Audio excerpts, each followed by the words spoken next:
आप कह रही है कि कॉन्डोलेज़ा राइस आई यहाँ पर 26/11 के हमले के बाद, वो उसके 2 दिन बाद यहाँ पर थी और कॉन्डोलेज़ा राइस ने बोला कि अभी हमला नहीं करना चाहिए। You trying to say this? Don't do that with me. I did not say that. Don't try to. I am asking you.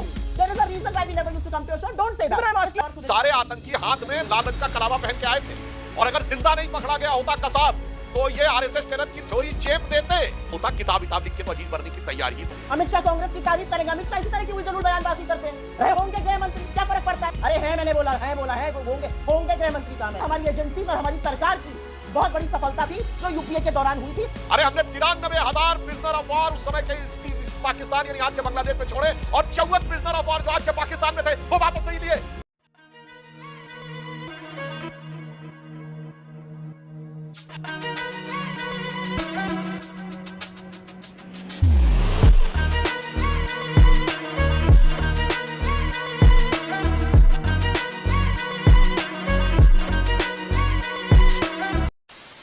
नमस्कार दोस्तों, स्वागत है आप सभी का। आप देख रहे हैं खबरी शो। दोस्तों, आज की डिबेट वीडियो होने वाली है बीजेपी के प्रवक्ता सुधांशु त्रिवेदी और कांग्रेस के प्रवक्ता सुप्रिया सिन्नेत के बीच में। दोस्तों, 26/11 मुंबई हमले का आतंकवादी अमेरिका से भारत लाया गया है। अब दोस्तों, इसी को लेकर चल रही डिबेट में कांग्रेस पार्टी की प्रवक्ता का कहना था कि ये आतंकवादी आज जो भारत आया है, ये हमारी कांग्रेस सरकार की मेहनत थी, कठोर फैसले थे, जिसकी वजह से आज मोदी सरकार इसको लेके आ पाई। अब दोस्तों, इसी को लेकर सुधांशु त्रिवेदी ने इस मैडम को ऐसा जवाब दिया कि मैडम का मुंह ही लटक गया। दोस्तों, वीडियो बहुत मजेदार है, आप सुनो अंत तक जरूर देखना। अगर आप चैनल पे पहली बार आए हैं या चैनल को अभी तक सब्सक्राइब नहीं किया है तो चैनल को सब्सक्राइब जरूर कर लेना। चलिए दोस्तों, मेन डिबेट स्टार्ट करते हैं। असलियत ये है कि ये देश बहुत सारी चीजें जानना चाहता है। ये देश जानना चाहता है कि जितने भी आतंकी हमले हुए उन सब लोगों को सजा हो जो उसके पीछे थे। अरे हाफिज सईद ये करने की जगह ही नहीं होता अगर आपने उसे रिहा नहीं किया होता लाखों करोड़ों डॉलर के साथ। आप तो वो लोग हैं जो आज तक ये पता नहीं लगा पाए कि 300 केजी का आरडीएक्स हिंदुस्तान की सरजमी में कौन लेकर आया। आप वो लोग हैं जब प्रधानमंत्री बने तो आप बिना किसी को बताए पाकिस्तान लपके हुए नवाज शरीफ से गले मिलने चले गए, उनका हैप्पी बर्थडे टू यू गाने चले गए। आपने तो पहली बार इंडिया की सरजमी पर पाकिस्तान की नापाक एजेंसी आईएसआई को पठानकोट पे आकर अंदर आकर मुआयना करने का मौका दिया। आप बात करेंगे आसिया अंद्राबी से लेकर सैफुल्लाह तक अगर मुंह खोल दूंगी तो बड़ी पर्दे उठ जाएंगे यहाँ पर। अबे कौन है बे तू? प्रधानमंत्री? असली बात यह है कि पाकिस्तान से संबंध सुधारने के चक्कर में आपने हमारे देश को वहां पर जाकर बेइज्जत कराया। आप वहां गए और उसके बाद पाकिस्तान ने जो नापाक हरकतें करी वो सबको पता है। आप कह रहे हैं कि जो प्रधानमंत्री जब प्रधानमंत्री नरेंद्र मोदी नवाज शरीफ के यहाँ गए तो उन्होंने भारत को जाके बेइज्जत कराया। ये बड़ी स्टेटमेंट है आपकी, और मैं आपसे एक प्रश्न पूछ रहा हूं मैडम, और आप इसका जरूर जवाब दें सुप्रिया जी। 26/11 के बाद क्या कांग्रेस सरकार को जो करना चाहिए था वो उसने करा? फली होमी मेजर पूर्व एयर चीफ मार्शल तत्कालीन उन्होंने बोला सर्जिकल स्ट्राइक के लिए एयरफोर्स तैयार थी, गवर्नमेंट ने ग्रीन सिग्नल नहीं दिया। And Manish Tiwari is also saying this कि हमारी गलती थी, कमजोरी थी। आपको मेरे स्टेटमेंट में बड़ा स्टेटमेंट दिखा, लेकिन जो बीजेपी के प्रवक्ता ने हमारी सरकार के लिए क्या उसमें बड़ा स्टेटमेंट नहीं दिखा। मैं तो पूछना चाहती हूं, चलिए हमने सारी गलतियां कर दी, ये रामदूत बनकर आए थे, ये क्यों गए पाकिस्तान? इन्होंने पाकिस्तान से संबंध क्यों रखे? क्यों बुलाया इन्होंने नवाज शरीफ को अपनी स्वेरिंग इन सेरेमनी में? क्यों बिना सबको बताए पाकिस्तान गए? और एक मिनट, आपने मुझसे सवाल पूछा, उसका जवाब सुन लीजिए क्योंकि जवाब इस देश को जानना जरूरी है। 2008 नवंबर में ये वाला हमला हुआ, और असलियत ये थी कि 2008 नवंबर के दौरान ये पूरी दुनिया एक बड़े इकोनॉमिक डिप्रेशन से गुजर रही थी। असलियत ये थी कि चिदंबरम जी के होम मिनिस्टर बनने के 2 दिन बाद, वो इस घटना के बाद होम मिनिस्टर नियुक्त किए गए थे, 2 दिन बाद Condoleezza Rice defence secretary of United States India आई और उन्होंने कहा कि हम पूरी ताकत से आपको इसमें समर्थन करेंगे, और दुनिया उससे गुजर रही है और हम चाहते हैं कि इसको हम लोग सुलझाए मामले को। कोई सेंस है इस बात की? आप ये कह रही है कि कॉन्डोलेज़ा राइस आई यहाँ पर 26/11 के हमले के बाद, वो उसके 2 दिन बाद यहाँ पर थी और चिदंबरम साहब नए होम मिनिस्टर बने थे, तो कॉन्डोलेज़ा राइस ने बोला कि अभी हमला नहीं करना चाहिए। You trying to say this? Condoleezza Rice ने डिक्टेट करी अपनी टर्म कि आप हमला नहीं करेंगे। No Amish ji, don't do that with me. I did not say that. Don't interpret. I am asking you. There is a reason why we never used to come to your show. Don't say that. But I'm asking इस तरह you, के ma'am. काम मत करिए please. मैं बिल्कुल नहीं कर रहा, सवाल ये पूछ रहा हूं। बहुत सेंसिटिव इश्यूज हैं। जी। मैंने मत करिए ये, आप ये काम मत करिए। मेरी बात मैं फिर से दोहराती हूँ, मैं ये कहना चाह रही हूँ कि उस दौरान दुनिया की क्या स्थिति थी और इंडिया ने जो किया वो बिल्कुल सही किया। हमने एक फुल प्रूफ केस बनाया, हमारी एजेंसीज लगातार लगी रही, ठीक है। हमने कूटनीति में झप्पियां पप्पियां नहीं करी, लेकिन कूटनीतिक तरीके से किया और आज उसका फायदा हुआ कि तब ओके, जवाब सुधांशु। देखिए, आज एक रहस्य उद्घाटन हुआ। कहते कहते सुप्रिया जी के मुंह से ये बात निकल गई कि अमेरिका का हस्तक्षेप हुआ, इसलिए उन्होंने कार्रवाई नहीं की। अब इसमें कोई बचाव की गुंजाइश नहीं, और मैं तो इसके लिए सबसे ज्यादा क्रेडिट देना चाहूंगा शहीद तुकाराम ओमले को, जो मुंबई पुलिस के वो सिपाही थे जिन्होंने अजमल आमिर कसाब को जिंदा पकड़ लिया था। वरना लोगों को याद ना हो तो मैं याद दिलाना चाहता हूं, ये जितने भी आतंकी आए थे, अब आप बोल चुकी हैं, ज्यादा मत बोलिए, मैं अभी आपको और बता रहा हूं, शांति से अपने टर्न का इंतजार करिए। जैसे मैं शांति से आपकी सारी बातें सुन रहा था, सही गलत जो भी है, जो आपका अधिकार है बोलने का, तो मेरा भी अधिकार है। अब सुनिए, सारे आतंकी हाथ में लाल रंग का कलावा पहन के आए थे, और अगर जिंदा नहीं पकड़ा गया होता कसाब, तो ये आरएसएस टेरर की थ्योरी चेप देते। कोई किंतु परंतु नहीं है। डेविड कोलमैन हेडली की इन्होंने बात कही, डेविड कोलमैन हेडली से इंट्रोगेशन हुआ है, एनआईए का ऑफिसर वहां गए तो पूरी बात बताइए ना।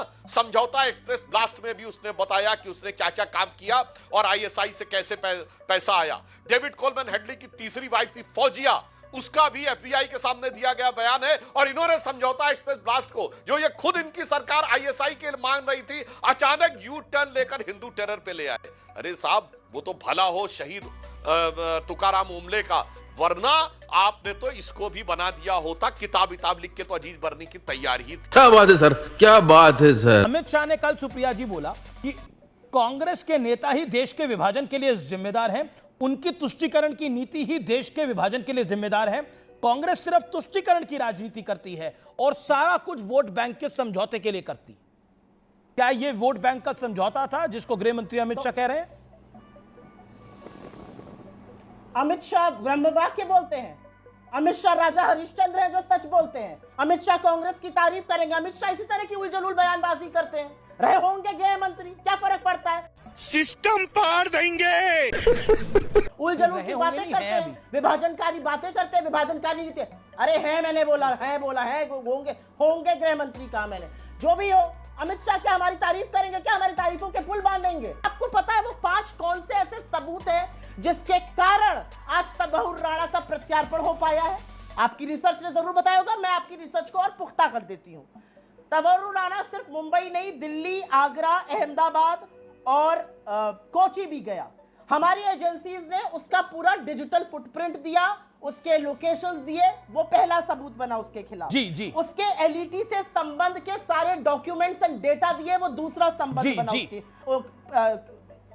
साक्ष्य बना। कॉल ट्रैक्स करके उसके सारी चीजें दी, और यूएनएससी का वो डेटा हम लोगों ने करवाया और इंडिया ने प्रेजेंट किया उस रिपोर्ट को, जिसने आतंकी गतिविधि में उसको शामिल होना माना। उसकी वजह से यूएस के सुप्रीम कोर्ट ने ठहराया कि तबहुर राणा को प्रत्यार्पण किया जाए। यह हमारी एजेंसीज और हमारी सरकार की बहुत बड़ी सफलता थी जो यूपीए के दौरान हुई थी। भाई साहब कुछ ज्यादा नहीं हो गया?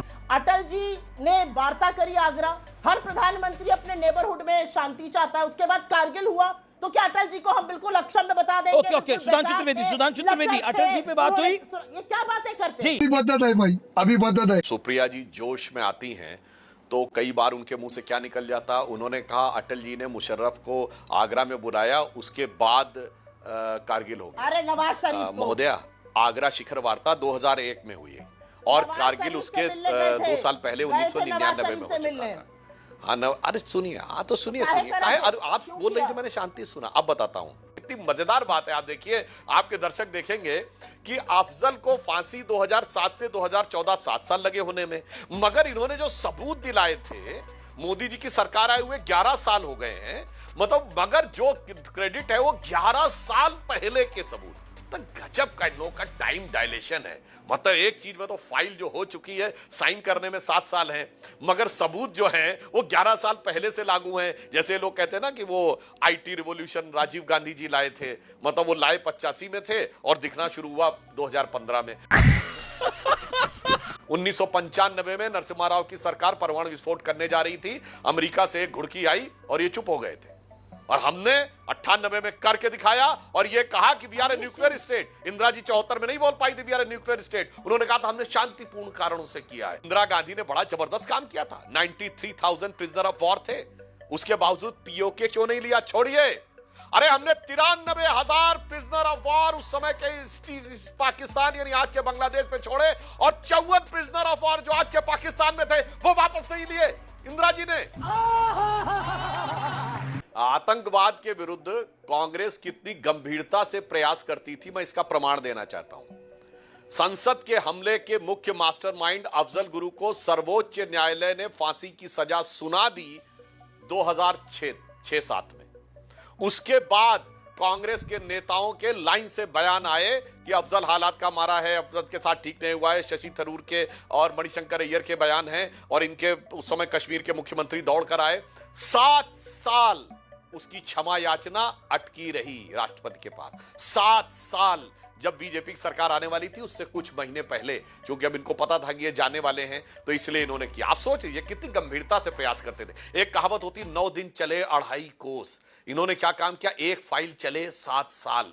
कब? जब सुप्रीम कोर्ट का जजमेंट हो गया हो। मेरा तो इतना लाइफ खराब हो गया है, इतना लाइफ खराब हो गया है मेरा।